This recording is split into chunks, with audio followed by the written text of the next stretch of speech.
What do you know about Russia, its politics, the state of its society, its president, which direction the country is heading? Throughout recent months, I was watching old content of mine and streams I appeared on as a guest, with the intention of finding out just how much my political views changed. I got stuck with this live stream that happened 3 years ago. I appeared not knowing the topic after being sent the invite, the topic being Russia, its president, its government, and the relation of Russia with Europe and North America. And I stated my opinion, which I still hold to this day, that sanctions against Russia should not be lifted. And to my surprise, I found that everyone else disagreed with me. This was the first time that I had disagreed with other anti-SJW YouTubers on a topic. And there is something curious about this, something important for the end of this video, namely, why would you even consider viewing and coming to a conclusion on an issue as complex as Russia through the lens of an obscure and mainly online and American social issue? Let's go further back to another moment. Between the years of 2014 to 2017, topics and news stories are generally covered in this YouTube sphere like a conveyor belt. A news headline appears, is grabbed, the headline read, opinions given, and then channels move on to the next conveyor belt issue. On this conveyor belt there were two topics that I abstained from covering, that being when footage emerged from Russia of female protesters getting beaten up by riot police, and when Sweden announced a feminist foreign policy. The footage of female protesters mainly made it into these awful SJW Feminism Wrecked BTFO compilation videos, or was uploaded to YouTube with titles such as How to Deal with Feminists, general attitude being that those Russians actually have a better idea of how to deal with these people than we do. The Swedish feminist foreign policy was of course an ideal headline to grab, add some Captain Sweden memes, laugh a little and then consider the topic covered. I abstained from these topics because I knew what was actually going on.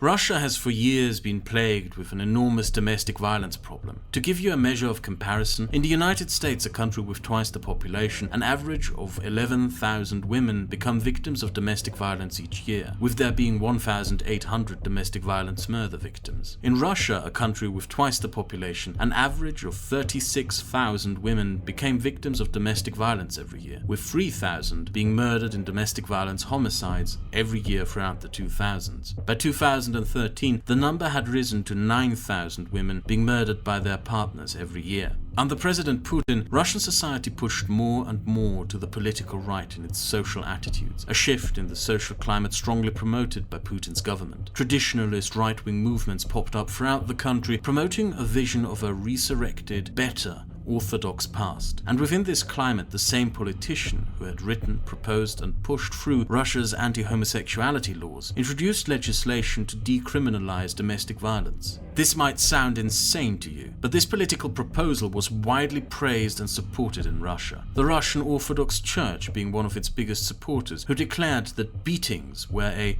mere blessing which can help prevent the death of the soul. Protests against this legislation were met with the same hard-hitting police force with which the Russian government treated all protests. All of this came to a head in February 2017, when the Russian parliament passed the proposed legislation with only one parliamentarian voting against it. Its changes to the laws in Russia, domestic violence was no longer a criminal felony, but a mere misdemeanor, punished with just a fine ranging from $100 to $500, or 10 days of community service. If a victim of domestic violence wanted to press charges, the burden of collecting evidence would no longer be on the police, but on the victim, like in a civil court dispute. If there was no evidence of physical damage, police were no longer required to even file for a criminal misdemeanor charge, let alone a felony. And police in Russia are no longer required to answer emergency calls reporting domestic violence. In effect, Russia legalized wife beating in 2017. And from February 2017 to 2019, the already bad situation in Russia took a turn for the worse. The number of domestic violence victims every year in Russia rose to a staggering 600,000. Domestic violence now happens in 1 out of 4 Russian families. 72% of all calls to women's national helplines are not passed on to the police. 40% of all violent crimes happen inside families. 67% of all murders are linked to domestic violence. And 12,000 women are murdered by their partner every year. Some estimates put the number as high as 15,000 or even more. This means that in Russia, 38 women are murdered by their partner every single day. This is what you won't see on Russia Today, let alone from any of the other pro-Putin mouthpieces out there. Russian women live in a post-feminist society, highlighting their femininity and benefiting from it. We don't have to fight for our rights. The Russian government initially tried to deny these developments, claiming the numbers were fake and produced by Western spies, despite the fact that the numbers came from Russian institutions. More and more people noticed how the situation got worse to such an extent that it could no longer be ignored. Even before decriminalization, some cases were so outrageous they made headlines, such as when a Russian news anchor beat his girlfriend into a coma by cracking her skull and then just dumped her lifeless body outside his house door. After decriminalization, the headlines filled with even more cases so outrageous that they couldn't be ignored. Women who had been assaulted by their husbands were forced to pay the fines for their broke, violent husbands in a twisted perversion of justice. A Russian actor beat his wife to death by smashing a piece of wood laced with nails into her face 69 times. In Murmansk, the autopsy of a 23-year-old revealed her husband had beaten her to death with 130 kicks and punches. A Russian police officer laughed and joked when a woman called her for help. "If he kills you, we'll come examine your corpse," she said before hanging up the phone. 40 minutes later, her boyfriend had beaten her to death. And one of the most shocking cases was that of Anastasia Ovsyannikova. Her boyfriend would beat her on a regular basis, but not enough with that, he would then take his phone and film her bruised and battered body as she would sob and beg him to stop beating her. Then sent those videos to his friends or posted them on Russian social media with comments like, "I know how to keep my woman under control." After she tried to break up the relationship, he dragged her out of a cafe and savagely beat her for several minutes in public without anyone intervening. After he filmed what he had done to her, she fell into a coma and died of her injuries a week later. By late 2018, opinion polls showed that 49% of Russian women believed the most dangerous place for them was their own home. It is at this point possible that Russia under Putin has become a more dangerous place for women to live than Saudi Arabia and the other Islamic countries that have usually been the most dangerous. That's one hell of a thing for a society to accomplish. By December 2018 and early 2019, the domestic violence rate in Russia became so bad that even the Russian government, that almost never admitted to any wrongdoing, let alone mistakes, had to publicly admit that decriminalizing domestic violence had been a colossal mistake. The Russian government is currently trying to lower domestic violence by playing TV ads about how bad it is. No steps, however, have been taken to recriminalize domestic violence. Instead, the politicians who pushed for the decriminalization of domestic violence are now seeking to ban abortion.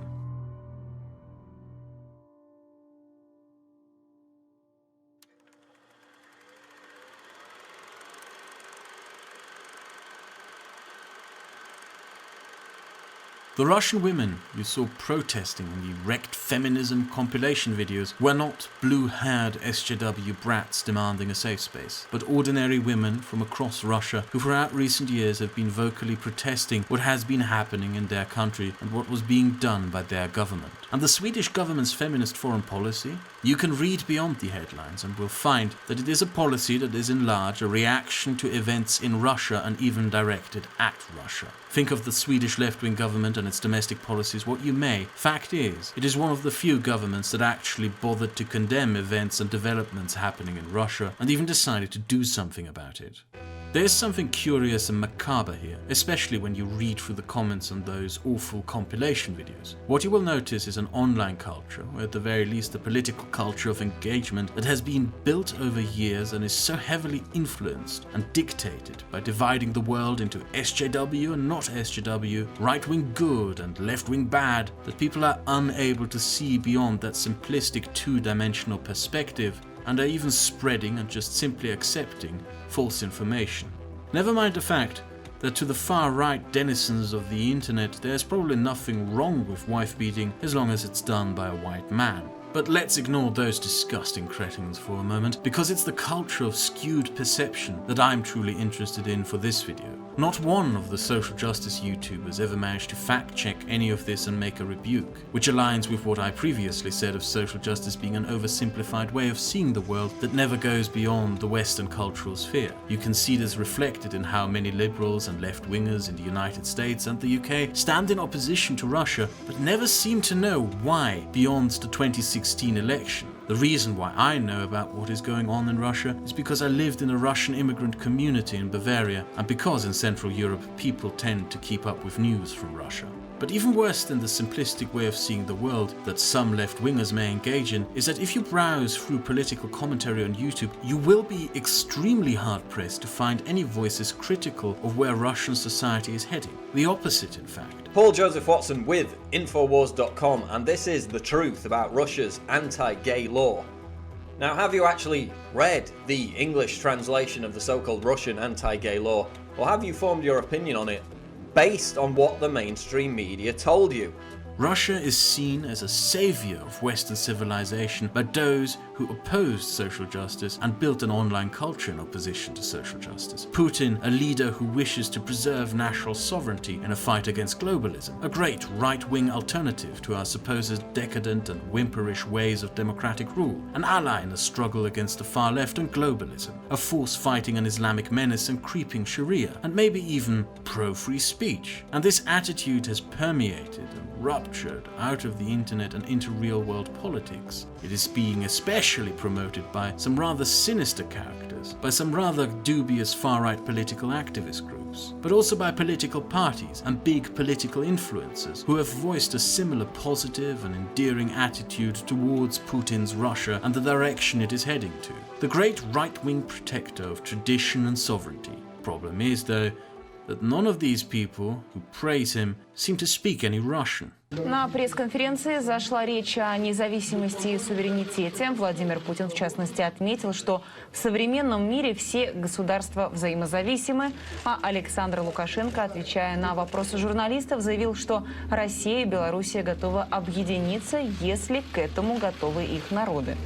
The Putin government's respect for foreign countries' sovereignty can be perfectly measured by how it interferes within, violates and bullies the sovereignty of many a sovereign nation. It is one of the most corrupt nations in the world, where the private sector is owned and run by a handful of billionaires and small businesses squashed, a state oil industry owned entirely by the government and upon which the nation's GDP heavily relies upon. As you know, this economic model, long-term, worked really well for Venezuela. A country in which people are arrested and sent to jail for posting memes on social media that mock the church and government officials. A country with the before-mentioned domestic violence issues, as well as government-tolerated discrimination and violence against gay people. A country in which journalists who write or speak critically of the government conveniently happen to be murdered all the time. A country in which opposition politicians also conveniently happen to be murdered all the time. A country where government officials cast your vote for you. A country with an ever-eroding and collapsing separation of church and state, where a backwards and dark church is grabbing more and more power. And if you're one of those who claims that Putin is a great ally in the fight against Islam, well, that part of Russia with a Muslim majority, you know, the one where you can go to jail for drinking alcohol and where gay people disappear, that place is like that because it's under Sharia laws. Russia is in no way, shape or form anything that you could consider part of what some may call the Western world, let alone Western values. The entirety of the pro-Russian attitudes you see represented online seem to be solely based on feelings of left-wing bad, therefore Russia good. And let's, at the end, not forget why Russia is under sanctions. Да мы тоже на самолете. Там что, еще один раз самолет, что ли? It's because it murdered European citizens in April 2014 by providing anti-aircraft missiles to Russian militiamen who used them to shoot down a Malaysian passenger airliner with majority Dutch passengers. These militiamen were then caught red-handed in conversation about what they had done. caught attempting to dispose of evidence, caught attempting to dispose of the black box, and even caught scavenging through the dead bodies in search of jewelry and valuables. A criminal investigation conducted by 4 countries came to the unanimous conclusion that the murder of 298 people is to be blamed on a group of men currently residing in safety and liberty that Russia provides for them. Especially those who praise Russia for being a supposed vanguard of sovereignty should be reminded of this, because sovereignty also means that some Russian gangster doesn't get to murder the citizens of a sovereign country with Russian government support without there being consequences.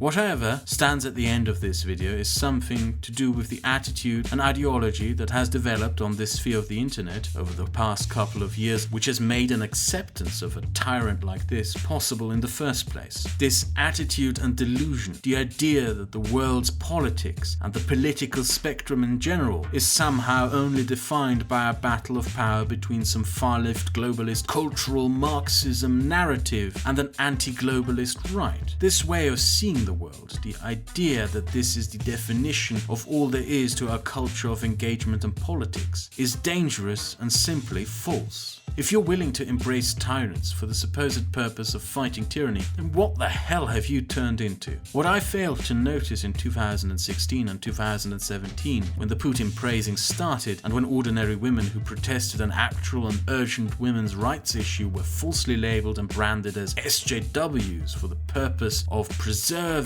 an online culture that furthers a simplistic mindset, is that worst of all afflictions, the delusion of being always certain and always right, because your opposition cannot possibly ever be correct about anything. A grotesque simplification that serves no purpose other than to justify a dogma. Liberate yourself from that sinister way of seeing the world, and you will be better off for it.